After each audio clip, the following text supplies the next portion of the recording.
আকাশ থেকে হঠাৎই নেমে এসেছে বিশাল আকৃতির দানবীয় শিলাখণ্ড, আর তাতে দুমড়ে যাচ্ছে গাড়ি আর বাড়ির ছাদ। এতে দিশেহারা হয়ে চিৎকার করছেন প্রত্যক্ষদর্শীরা। এমন ভিডিও হঠাৎই ছড়িয়ে পড়ে সামাজিক মাধ্যমগুলোতে। দাবি করা হয়েছে এমন ঘটনা ঘটেছে যুক্তরাষ্ট্রে। ভাইরাল হওয়া ভিডিওতে দেখা গেছে আকাশ থেকে বিশাল আকৃতির শিলাখণ্ড পড়ছে, আর তাতে গাড়ি বা বাড়ির ছাদ ক্ষতিগ্রস্ত হচ্ছে। আর এমন ভিডিও সম্প্রতি বিভিন্ন চটকদার ও বিভ্রান্তিমূলক শিরোনামে এবং সেই শিলাবৃষ্টিতে অন্তত 20 কেজি ওজনের শিলাখণ্ড পড়েছে দাবিতে একটি ভিডিও বিভিন্ন সামাজিক মাধ্যম এমনকি কয়েকটি গণমাধ্যমেও প্রচার করা হয়েছে। তবে এই ঘটনাটি আদৌ সত্য কিনা তা নিয়ে বিতর্ক শুরু হলে ভিডিওটি বহু নেটিজেন পর্যবেক্ষণ করেন, আর তাতে বেরিয়ে আসে ঘটনাটির সত্যতা।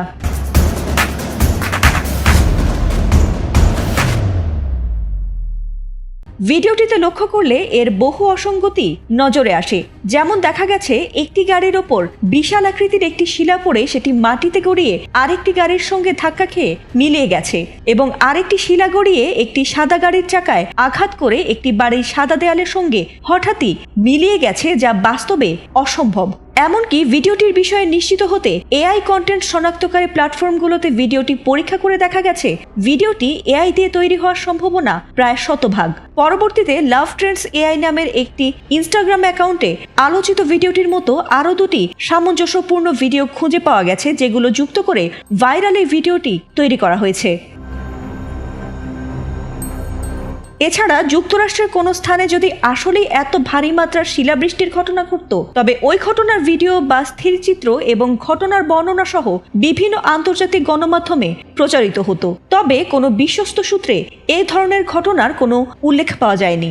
সুতরাং যুক্তরাষ্ট্রের শিলাবৃষ্টির দৃশ্যর দাবিতে কৃত্রিম বুদ্ধিমত্তা বা এআই দিয়ে তৈরি ভিডিওটি প্রচার করা হয়েছে, আর এটি সম্পূর্ণ মিথ্যা ভিডিও। এটাতে কোনো বাস্তবিকতা নেই। তবে 2023 সালের 22 জুন এমন ধরনের ভারী শিলাবৃষ্টি হতে দেখা গেছে যুক্তরাষ্ট্রের কলোরাডো অঙ্গরাজ্যে।